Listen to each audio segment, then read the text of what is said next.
Hey, Scott, thanks for joining us today. As we're getting started, give us a little background on yourself. Yeah, hey Brian, it's great to be here. Appreciate it. Big fan of yours, so definitely enjoying the opportunity. Yeah, I've been in IT technology sales for about 30 years. Sold a lot of different products in a lot of different verticals, software, hardware. Even actually had my own VAR business for several years, and so been around the block, as you might say. And why sales?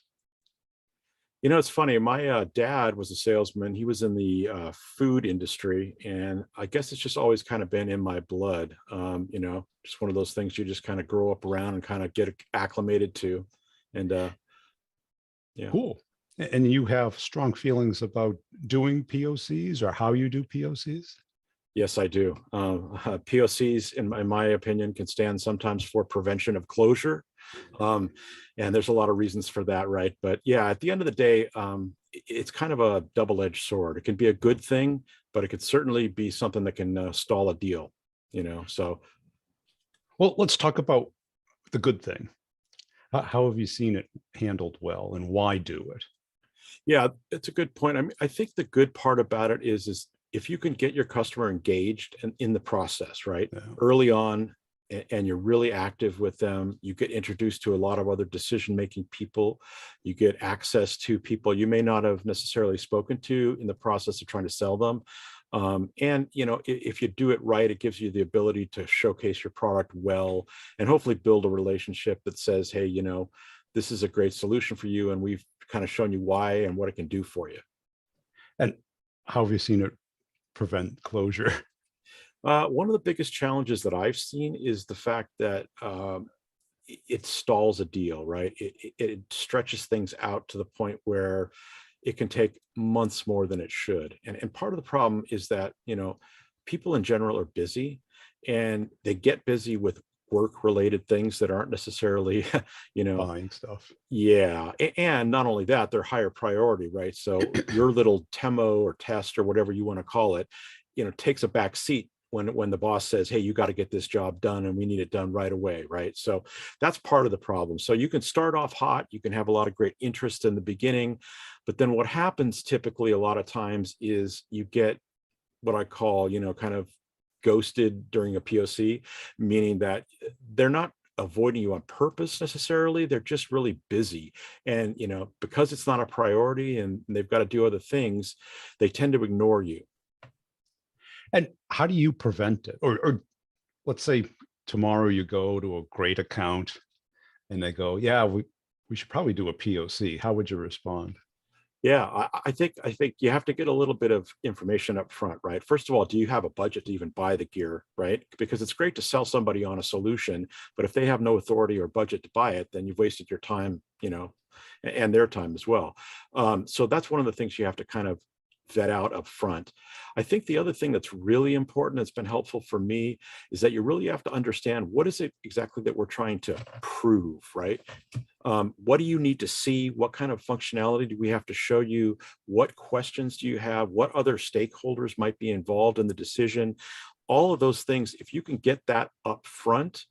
And then the biggest question is, do you have time to do this, right? Because a lot of times Sure people do. get interested, and as a salesperson, right, you're excited. Oh, they're great. I got a guy on the line. He's ready to go. But then, they may not be ready. So I think those are important questions to have up front. And I think that helps with the process. And because they're going to say, yes, we have time, but not much. This is important. Yes, we've got money. Um, how do you vet that out? Or, It's because, hard. It's hard, right? I mean, you can't always get a straight answer. Sometimes they right. they tell you all these things you want to hear because they're excited, and then you find out later on that they really didn't have any authority to make a purchase decision, and the person you really needed to talk to you never were introduced to, and you know how that goes. Yeah. So that's one of the challenges. But I think one of the other things that I found that works pretty well is getting multiple stakeholders involved. I always want to have at least two folks involved in the process. Whenever they tend to push you off onto one guy, oh, he's going to be in charge, right? He's going to run the whole thing. And it's like, no, no. That's not the Well, way it's going to work. So yeah. I try personally to try to get more people involved. And I think if you can get, 2 to 3 people, if one for some reason gets super busy, at least you can lean on the other two to see if we can get the ball rolling. And I've had that work quite a few times, actually. Yeah, I definitely agree with that. But how do you do that in your process? You have typically it's some kind of presentation meeting, Yeah, this yeah, no, discovery call. sure, sure. Yeah, that's a good question. So the discovery call obviously would come way before any kind of a POC. And then what we hope to do is to try to invite as many folks to the meeting as possible. That's key, right? Yeah. And with this whole COVID thing, it's been difficult because these Zoom meetings, are you know how they are. Itchy They're it hit or goes. miss. Yeah. Yeah. Yeah. I mean, typically, back pre-COVID, I'd go into a room and I'd try to get, 5 or 6 or 7 people in a conference room. And then we'd be talking to everybody and having them all there and asking questions so that at least they were involved. You get some other contact names, you have some other people you can talk to and, see what their process is and how they're involved and that kind of thing. And That's what I think works best. and what are your thoughts on charging for a POC? A lot of people like the idea of that, and I don't think it's necessarily a bad thing. My whole version of that, what I would call a paid POC, if you will, is we sell them a unit and we just say, hey, look, you've got your own timetable, you have your own schedule. We don't want to have to keep bothering you all the time to get some testing done so we can get our gear back. How about, we've shown you a bunch up front. You said that it seems to meet your requirements and it can help you out. Why don't you go ahead and just buy a unit and try it out for, and we'll help you. We'll be there just like as if we were doing a POC with a demo piece of gear, or demo software, whatever you want to call it. And, but you'll have a little more skin in the game and you'll be able to, work on your own time frame. And that actually tends to working better a lot of times than doing a demo POC, to be honest. Yeah, I mean, because I've almost found no success with charging for POCs. It defeats the purpose. Your Right, purpose to get skin in the game and get some money and cover your right, costs. right. And then it turns into a deal. It's Yeah, just a small exactly. deal. And you recommend, if you're going to do a small deal, just buy a unit, whatever it is. Right, right. And one of the tricks that we've learned to use recently is because we have a software part of our solution, it's software and hardware. But even if you were just selling software alone, this would work too. We host the demo on our gear, right? Yeah. So what we have access to it, we have visibility into how often and when they've gone in, what they've done, right? And it sort of gives them a little accountability. Hey, Jim, I noticed you haven't logged in for 3 weeks. Is there a reason for that? Is there something, wrong? Are you having a hard time getting into the system? Whatever it might be. But at least we have an idea of, whether they're actually actively engaging in the process. And can they do a POC without some hand holding, either from you Ti- or to, Well, it's funny because you have customers that say, "Oh yeah, just send me the box and I'll figure it out," or send me the software, I'll figure it out, right? And that's never a good scenario because no. you lose control.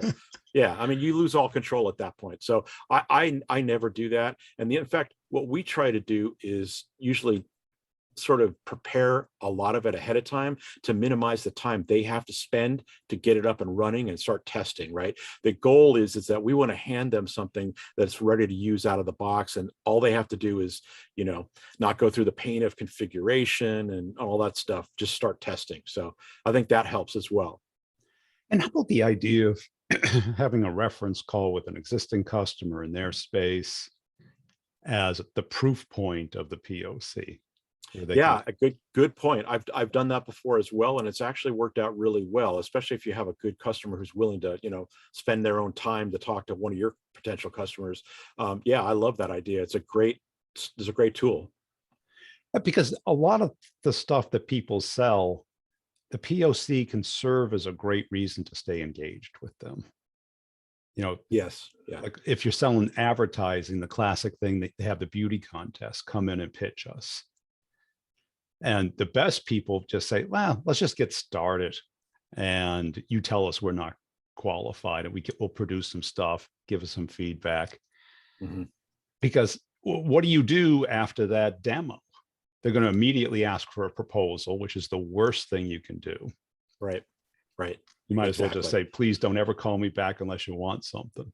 Right, absolutely. Now, and that's, actually another good point about the successful POC, and I didn't mention this before.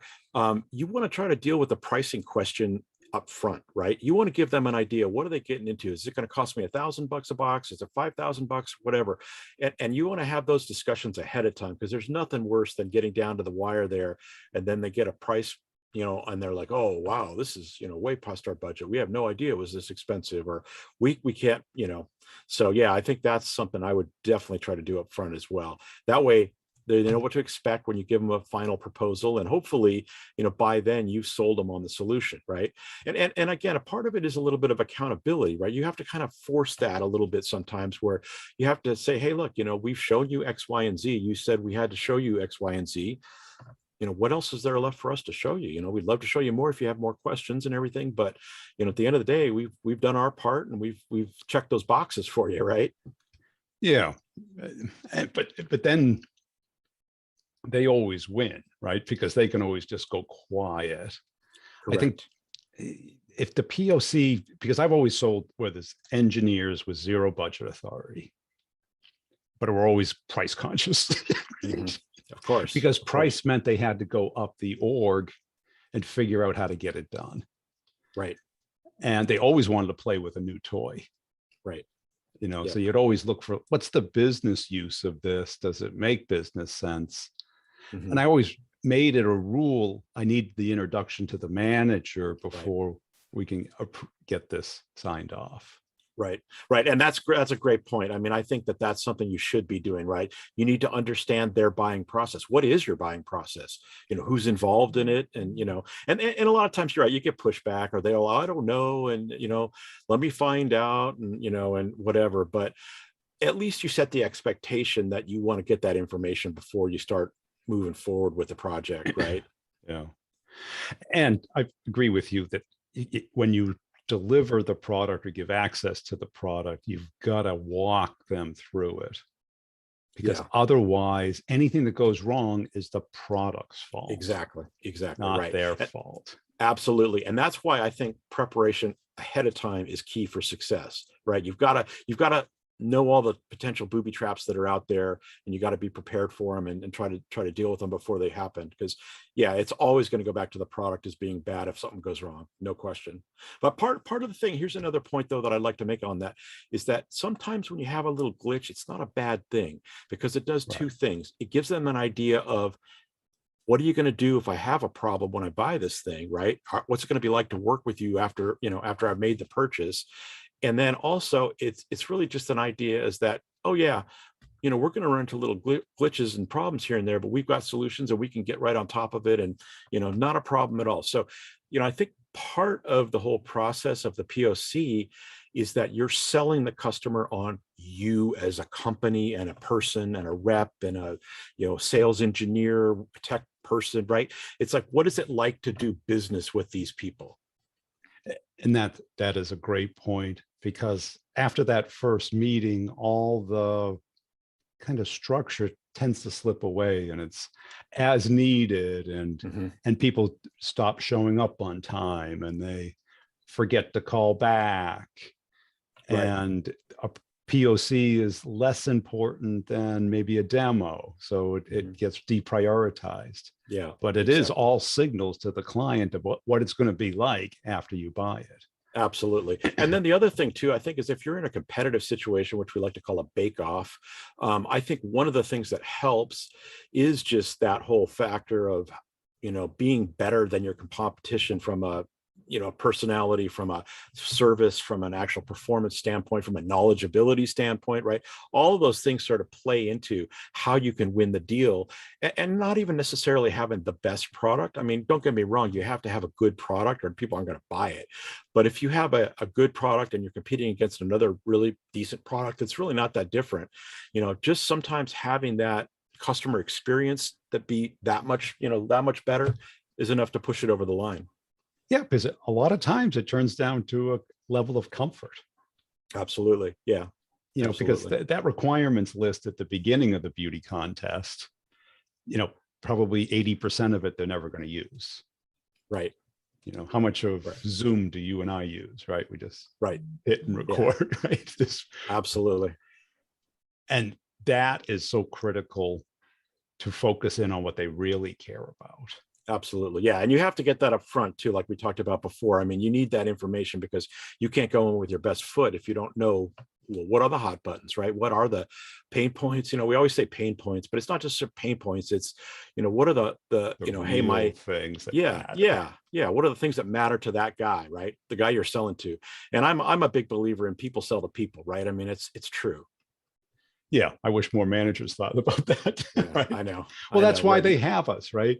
Right. If it could be done with a website, they do it. Exactly. Exactly. That Yeah. people are buying and they buy for their reasons and their wins, not necessarily their companies. Right. And yeah, they'd like to see every possible feature, but if they're only going to use 20, what's that 20 that matters? Yeah, absolutely. So Absolutely. It what do matters you, to them too, not what you think matters, right? What it right? matters to them. Yeah. Yeah, because we Yeah. think our speeds and feeds and Right. next generation AI Right. data. Right. Exactly. No, you're absolutely right. And that's the funny trap some salespeople fall into. They think they've got to do the speeds and feeds approach. And it's like that, from my experience, that's never been a good strategy. No, it's like what's going to get them a promotion? What's going to increase their value in the marketplace, Right. reduce their headaches at work? It's Yeah. I had a customer the other day, actually. It was kind of funny. He thanked me for bringing our solution to them because it made him look good in front of his boss. yes. I mean, Right. They're not buying it because it's 10 times faster or right. Right. anything that no one else will notice. Right. Exactly. Yeah. Well, what coaching would you have for reps out there that are facing a lot of POCs and when to leverage it and when to not? Yeah, I mean, I think the biggest thing, and this is kind of sales 101 kind of stuff, but you really have to understand your customer before you try to sell to them.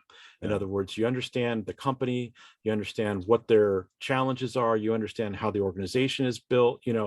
The product that I'm selling today, a lot of our customers have very small IT staff, right? So our job is to make their life easier, right? So if I understand that, hey, I'm in a $200 million company and they've only got an IT staff of, 5 people and they have 12 locations all over the world. Okay, well, they're pretty busy, right? And anything I can do to help make their life easier is going to make a impact on their day to day, right? And so you kind of try to get those kind of insights, and then you try to say, okay, how do I map that to what my product can do for you? And Yeah. help build that kind of connection. And what do you wish you learned earlier in your career that would have saved you a lot of money or created a lot more revenue? I think the biggest thing is listening. Yeah. Listen 90% of the time, talk 10% of the time. And what are you listening for? Just any little nuggets, right? I mean, little keys. And it's funny how it works, right? You have a conversation, it starts to go one way.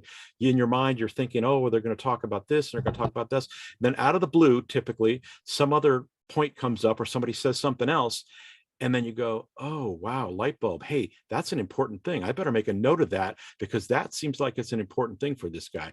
And then what I usually try to do is I usually try to bring it around to that part of the discussion and find out more about, okay, why is that important to you? What has that been a problem for you? Is that a challenge? Is that something you want to do better that you're not doing good right now?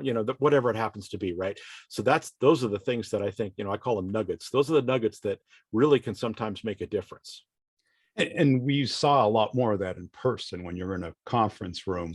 You Absolutely. can Yeah. tell who's really in charge when everyone turns around and they come in, whose Yep. questions seem to matter most. Yep, absolutely. Who's doing most of the talking, and then who's also paying attention, who's not. I mean, I've been in so many meetings where half the guys are sitting there on their phone or their laptop the whole time, and it's like, why are you even in the room? I mean, if you're not going to listen to what we're saying, I mean, it's kind of funny, but yeah, absolutely. That face to face is so much better from being able to get that kind of information. Because part of the problem with doing remote, Zoom call type stuff is a lot of times people don't even want to turn their cameras on, and then you have to like listen, and it becomes more of a conference call, and it's just not the same.